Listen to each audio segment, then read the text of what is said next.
Assalamu alaikum dear students. I am Anjum Shafiq, your biology teacher for grade 10, and today we are going to discuss the conditions for seed germination. So let's move to the board.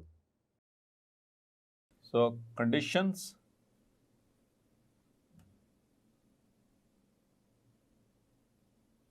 for seed germination.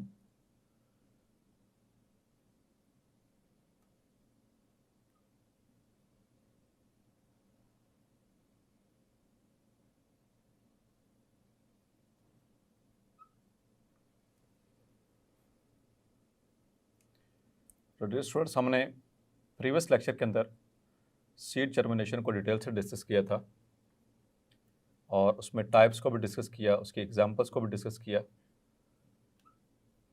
आज हम इसको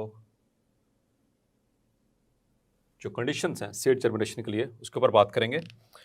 तो seed germination के लिए जो conditions हैं ये दोनों ही चाहिए। Means that plants need both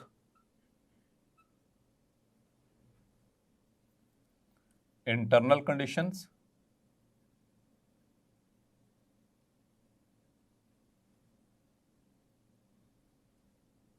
and external conditions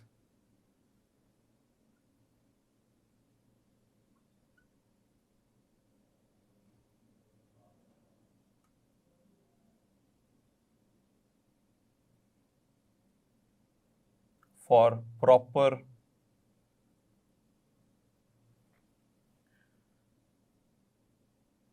seed germination.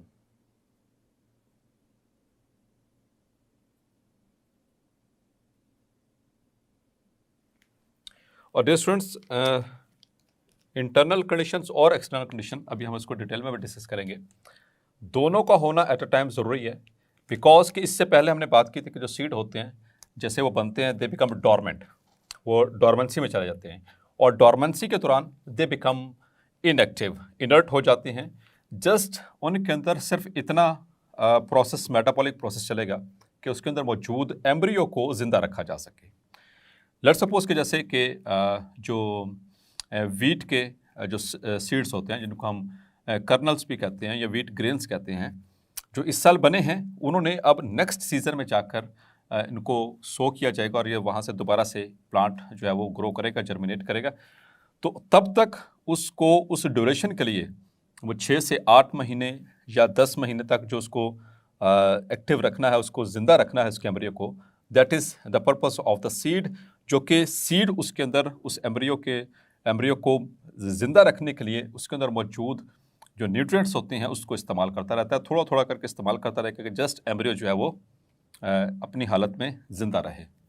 So discuss करते हैं अभी what are the internal conditions.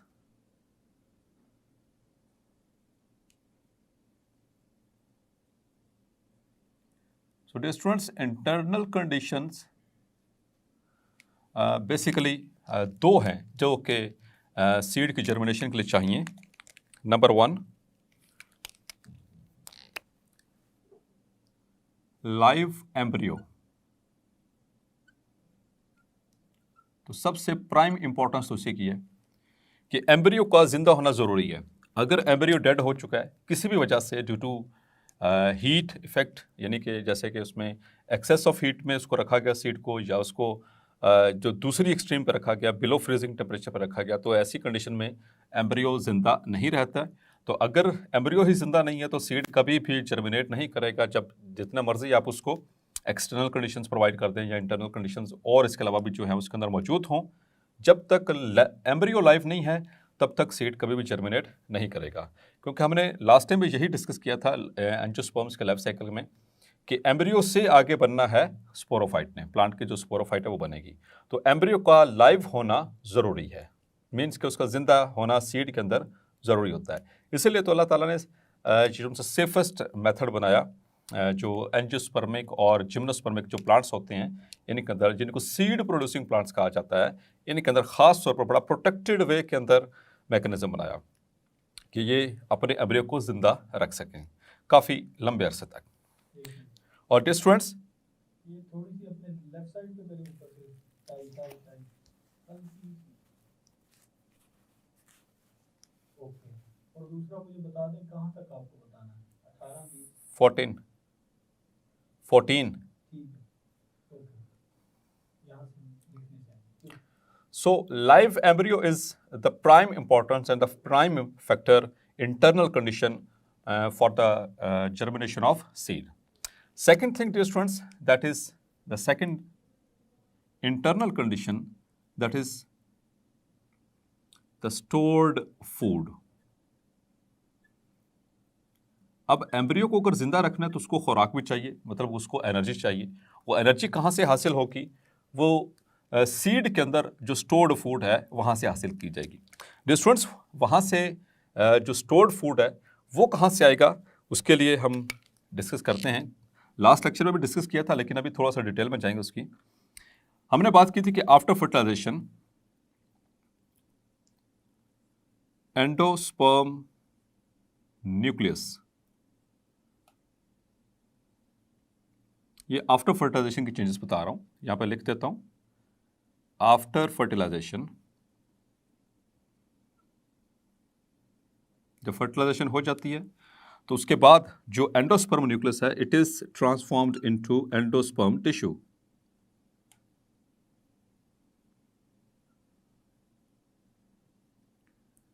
और dear students, endosperm tissue, it is thought in specially in the angiospermic plants that it is responsible for the nutrients. ठीक है, ये इसके अंदर जो न्यूट्रिएंट्स होते हैं ये बनवाएगा और इसके अंदर न्यूट्रिएंट्स मौजूद होंगे। It contains the nutrients like it consists of oils, means the unsaturated fatty acids,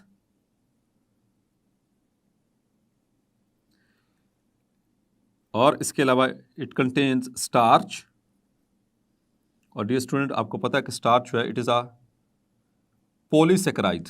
ये शुगर है, शुगर की मुख्तलिफ क्लासेस होती हैं, monosaccharides, oligosaccharides and the polysaccharides. It is a polysaccharide and it is made up of repeating units of, it contains repeating units of glucose.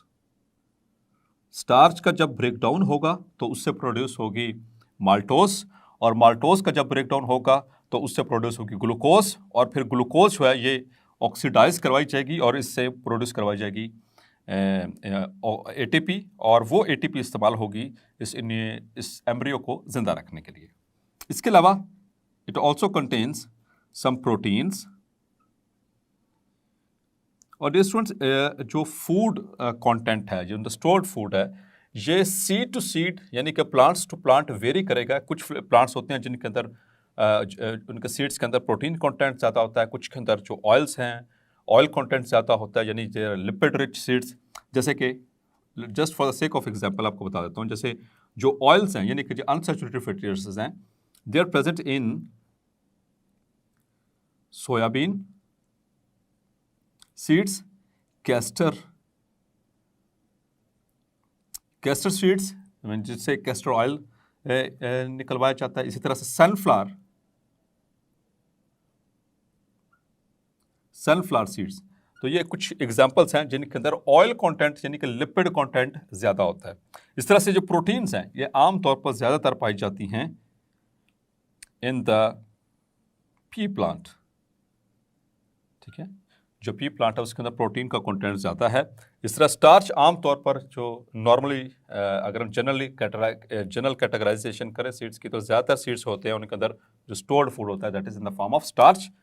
और याद रखिएगा इसमें कि स्टार्च के साथ क्या होने वाला है, जब स्टार्च मेटाबोलाइज होगा तो इससे प्रोड्यूस होगी माल्टोस, और यहाँ पर एंजाइम एक्ट करेगा maltase, then it will be converted into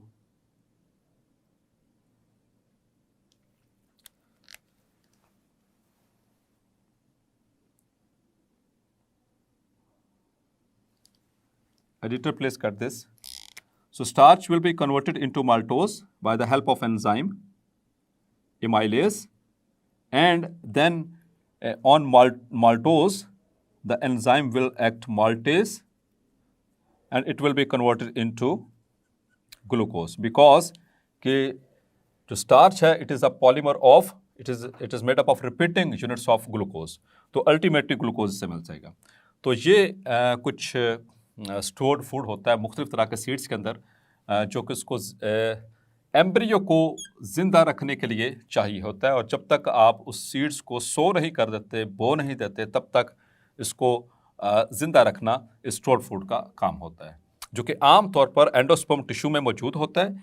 और कुछ प्लांट्स में क्या होता है कि it is stored in the cotyledons as well. तो बाज़ औक़ात ये कुछ प्लांट्स के सीड्स होते हैं उनके कोटिलेडन्स में भी स्टोर हो जाता है.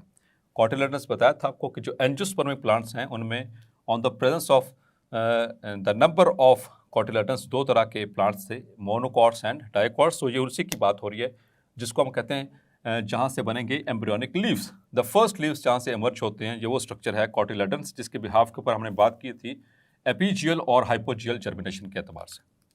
तो डियर स्टूडेंट्स, ये तो कुछ इंटरनल कंडीशंस थी. Now let's move to the external conditions. External conditions कौन कौन सी चाहिए for proper seed germination?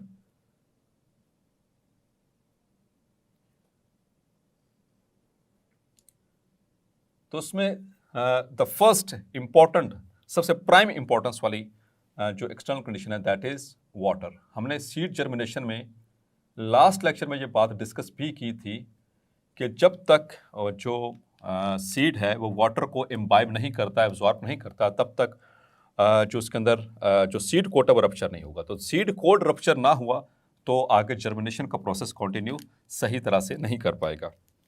So dear students,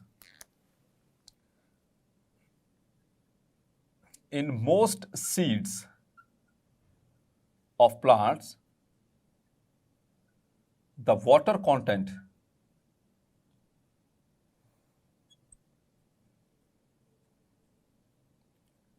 is very low, बहुत कम होता है. आमतौर पर according to a research it is approximately 6 to 15%. जो सीड्स होते हैं उनके अंदर इतने परसेंट जो वाटर मौजूद होता है, मतलब कि उनका वाटर कंटेंट लो होता है. So the seeds are unable to germinate due to this low water content.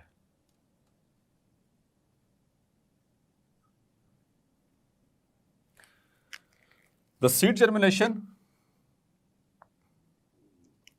the seed germination starts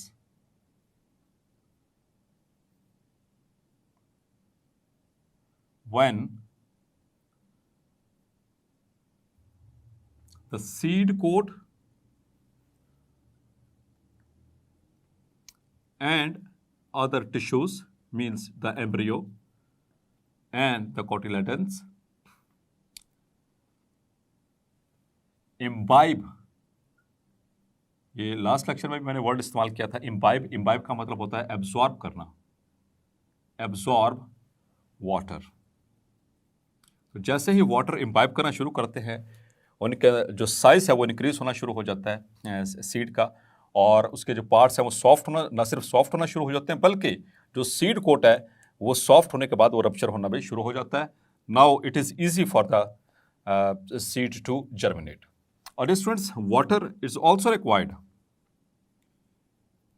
water is also required for the digestion of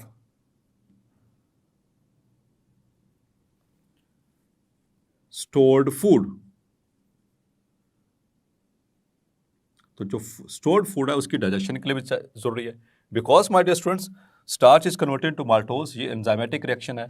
maltose is converted into glucose, ये भी enzymatic reaction है। और उसके बाद जो होनी है cellular respiration, तो वो भी टोटल एंजाइमेटिक रिएक्शन है। तो एंजाइम्स आपने पढ़ा था प्रीवियस ग्रेड के अंदर कि एंजाइम्स हमेशा एक्वस इन्वायरमेंट के अंदर सही तरह से काम करते हैं। तो सीड के अंदर जब तक वो वाटर कंटेंट पूरा नहीं होगा, एक सूटेबल एप्रोप्रिएट लेवल नहीं होगा, तब तक ये जो स्टोर्ड फूड होता है इसकी डाइजेशन का प्रोसेस सही तरह से कंटिन्यू नहीं कर पाएगा। और अगर डाइजेशन सही तरह से ना हुई तो जो एम्ब्रियो है उसकी जो मज़ीद आगे जो डिविजन्स हैं, माइटोटिक डिविजन्स, वो रुक जाएंगी, बिकॉज सेल डिवीजन एक एक्टिव प्रोसेस है, it needs energy in the form of ATP. इसके अलावा dear students water is also required. हमने कल देखा था इसके प्रीवियस लेक्चर के अंदर कि जो जब सीड जर्मिनेट करता है तो उसमें एपिकोटाइल और हाइपोकोटाइल बनती है, और उसमें एपिकोटाइल और हाइपोकोटाइल की इलोंगेशन के बिहाफ के ऊपर दो तरह की सीड जर्मिनेशन हमने पढ़ी थी। तो डियर स्टूडेंट्स एपिकोटाइल और हाइपोकोटाइल की इलोंगेशन के लिए भी चाहिए water. So water is also required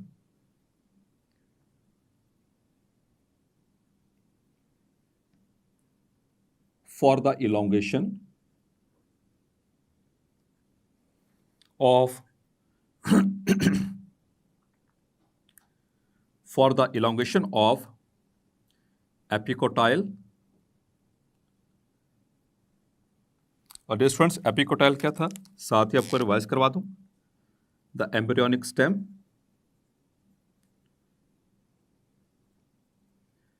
present above the attachment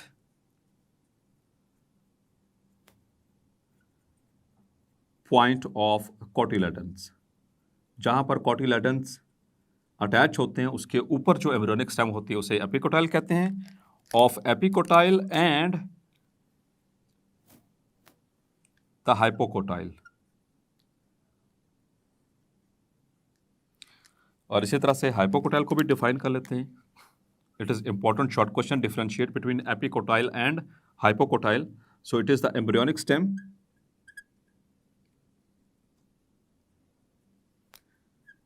present below the point of attachment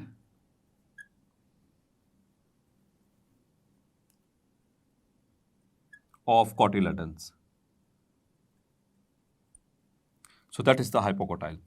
तो इन दोनों की इलोंगेशन के लिए चाहिए, और जब ये इलोंगेट होंगी डियर स्टूडेंट्स तो तभी जाकर वो एपीजियल और हाइपोजियल जर्मिनेशन का प्रोसेस जो है वो आगे फॉरवर्ड होगा। और डियर स्टूडेंट्स यहाँ पर just for the sake of information बताता चलूँ, जैसे कि मैंने बताया कि जो सीड्स के अंदर आम तौर पर वाटर कंटेंट होता है 6 to 15%, और normally they required 65 to 95% water content. इनको 65 से 95% वाटर कंटेंट चाहिए होता है। और डियर स्टूडेंट्स ये भी याद रखिएगा कि जब वाटर इम्बाइब करते हैं seeds, the size of some seeds is increased up to 200 times। कुछ सीड्स के अंदर जब सीड जर्मिनेशन के दौरान वाटर इम्बाइब करते हैं, वो एब्जॉर्ब करते हैं सीड कोट्स के अंदर, तो सीड का जो साइज है वो 200 गुना तक इंक्रीज हो सकता है कुछ प्लांट्स के अंदर। क्लियर? सेकंड जो एक्सटर्नल कंडीशन है दैट इज ऑक्सीजन। तो ये तो आप समझ गए होंगे कि ऑक्सीजन जो है वो क्यों ज़रूरी है। अब वाटर इम्बाइब हुआ, वो सारा अंदर से प्रोसेस स्टार्ट हुआ, सीड कोट रप्चर हुआ, सीड ने जर्मिनेट करना शुरू किया, तो अब वो फौरी तौर पर क्या करेगा कि ऑक्सीजन को एब्जॉर्ब करेगा। अब क्वेश्चन ये है कि डियर स्टूडेंट्स के कहाँ से ऑक्सीजन आएगी। सो द ऑक्सीजन, क्योंकि हमने सीड को कहाँ पर सो किया है, सॉइल के अंदर, तो जो सॉइल के अंदर मौजूद ऑक्सीजन है वो एब्जॉर्ब करेगा सीड और इसको इस्तेमाल करेगा for respiration. So the oxygen present in the soil is used for the respiration process in the cells of embryo. क्योंकि रेस्पिरेशन होगी, कार्बन हाइड्रोजन बॉन्ड टूटेंगे और उससे फिर एनर्जी मिलेगी और वो एनर्जी इस्तेमाल होगी मजीद माइटोटिक डिविजन्स के लिए. क्लियर? और थर्ड जो एक्सटर्नल कंडीशन है जो कि ज़रूरी है for the seed germination, that is temperature. That is another very important external condition for seed germination. So dear students, temperature requirements. The temperature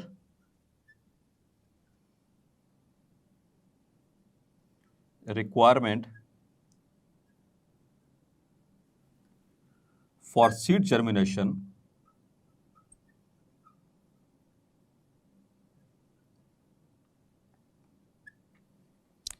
vary or differ greatly among various seeds. Means कि मुख्तलिफ plants के जो seeds हैं उनके लिए temperature की requirement बहुत different है. मतलब किसी को थोड़ा सा लो टेम्परेचर चाहिए, किसी को थोड़ा सा वार्म टेम्परेचर चाहिए, किसी को थोड़ा सा उससे ज़्यादा टेम्परेचर चाहिए.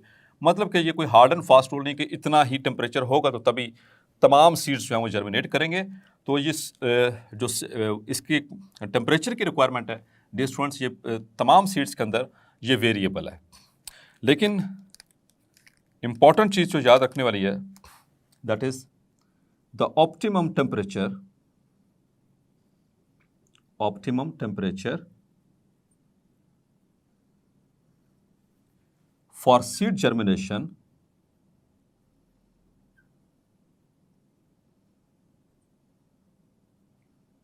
is between 25 degrees Celsius to 30 degrees Celsius. जी तो डियर स्टूडेंट्स, ये टेम्परेचर आपने याद रखना है एमसीक्यूज पॉइंट ऑफ व्यू से भी. ऑप्टिमम टेम्परेचर किसे कहते हैं? द बेस्ट सूटेबल टेम्परेचर जिस पे के जो सीड्स हैं वो बड़ी आसानी के साथ बहुत अच्छे तरीके से जर्मिनेट कर जाएं, वो टेम्परेचर कहलाता है ऑप्टिमम टेम्परेचर, जिसमें उनको किसी किस्म की कोई दिक्कत ना हो जर्मिनेशन के लिए. So that is called as optimum temperature. और मोस्टली जितने भी सीड्स होते हैं उनके लिए जो ऑप्टिमम टेम्परेचर है for their germination is 25 degrees Celsius to 30 degrees Celsius. और डियर स्टूडेंट्स याद रखिएगा कि at 0 degrees Celsius and 45 degrees Celsius, ये दो टेम्परेचर एक्सट्रीम्स बता रहा हूँ, 0 डिग्री सेल्सियस और उससे नीचे, और उधर से 45 डिग्री सेल्सियस और उससे above. The seed germination stops. The seed germination stops. इस टेम्परेचर पे सीड जर्मिनेशन नहीं हो सकती. मतलब कि 0 और उससे नीचे, ये 0 के ऊपर तो वाटर फ्रीज हो जाता है, तो वाटर तो इनको चाहिए मज़ीद जो मेटाबॉलिक प्रोसेसेस हैं उनके लिए. तो अगर वाटर फ्रीज हो गया तो मेटाबॉलिक प्रोसेसेस जो होते हैं वो रुक जाएंगे और सीड जो है वो जर्मिनेट नहीं कर पाएगा. इसी तरह से हाई टेम्परेचर 45 डिग्री सेल्सियस या इससे भी अबव जब टेम्परेचर होगा अगर सॉइल का, जैसे शदीद गर्मी के मौसम में, तो ऐसी कंडीशन में अगर आप उसको सो करवाने की कोशिश करेंगे और उसको उससे जर्मिनेट करवाने की कोशिश करेंगे तो नहीं होगा. बिकॉज के सीड जर्मिनेशन के लिए चाहिए एंजाइम्स, यानी उसके जितने भी मेटाबॉलिक प्रोसेस है उसके लिए चाहिए एंजाइम्स. और डिस्टेंट्स एंजाइम्स दे आर प्रोटीन्स. और हाई टेम्परेचर के ऊपर प्रोटीन्स क्या होती हैं? दे स्टार्ट डीनेचरिंग, वो डीनेचर होना शुरू हो जाएंगी. तो जब एंजाइम ही सही तरह से काम नहीं कर पाएंगे, डीनेचर होना शुरू हो जाएंगे, तो सीड जर्मिनेशन का जो प्रोसेस है वो हाल्ट होगा, वो उसके अंदर जो है वो इंटरफेरेंस आएगी तो सीड्स जर्मिनेशन से प्रॉपरली नहीं हो पाएगी। इसी तरह से डियर स्टूडेंट्स एक फोर्थ फैक्टर भी है, दैट इज लाइट। और डियर स्टूडेंट्स लाइट भी वेरिएबल है। कुछ सीड्स के अंदर जो लाइट है वो फेवर करती है सीड जर्मिनेशन को, और कुछ सीड्स के अंदर ये उनकी जर्मिनेशन को रिटार्ड कर देगी, मतलब कि रोक देगी। So light favours some seeds for germination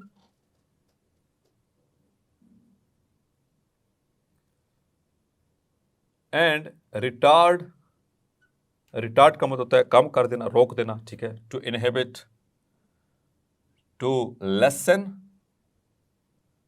और इनहिबिट, रिटार्ड का मतलब बता रहा हूं, द सीड जर्मिनेशन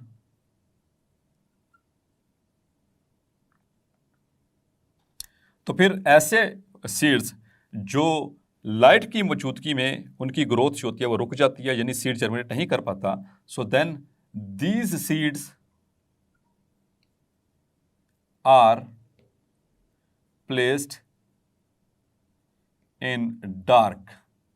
उनको फिर अंधेरे में रखा जाता है क्योंकि उनको जो लाइट है वो सूटेबल नहीं है, उनके नॉर्मल प्रोसेस को ये जो है वो रिटार्ड कर रही है सीड जर्मिनेशन के प्रोसेस को, तो फिर इनको डार्क में रखेंगे तो ये सही तरह से ग्रो कर जाएंगे। और कुछ सीड्स ऐसे हैं जो कि लाइट की मौजूदगी में सही तरह से जर्मिनेट कर पाएंगे। स्टूडेंट्स यहाँ पर एक और इम्पॉर्टेंट शॉर्ट क्वेश्चन याद रखिएगा, वो बताता चलता हूँ, that is parthenocarpy. Parthenocarpy, important short question. So dear students, parthenocarpy, it is the process of formation of fruit without fertilization. Means distance fruit कहाँ से बनना है, हम पहले डिस्कस कर चुके हैं। फ्रूट बनता है ओवरी से, it is formed from ovary. और अगर बगैर फर्टिलाइजेशन के ओवरी से फ्रूट बन जाए,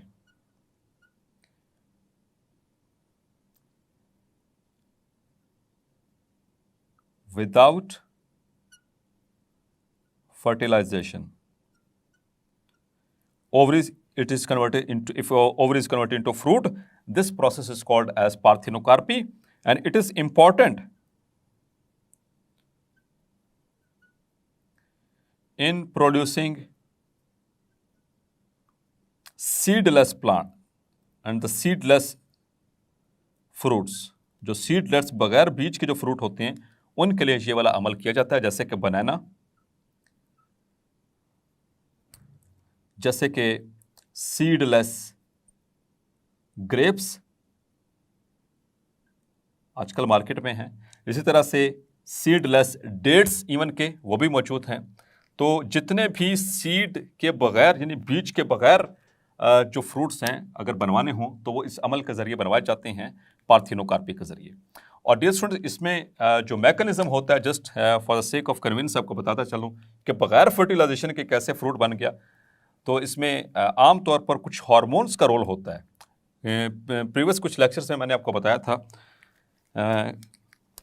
ऑक्सिन्स एक टाइप है हार्मोन्स की, इनका लेवल इंक्रीज होने से जो ओवरी है वो बगैर फर्टिलाइजेशन के फ्रूट बना देती है। तो जब फर्टिलाइजेशन हुई नहीं तो ओव्यूल से सीड बनना था डियर स्टूडेंट्स, ओव्यूल से सीड बनना था। तो जब फर्टिलाइजेशन ही नहीं हुई तो सीड नहीं बनेगा, लेकिन ऑक्सिन्स के हाई लेवल होने की वजह से जो फ्रूट है वो फॉर्मेशन हो जाएगी।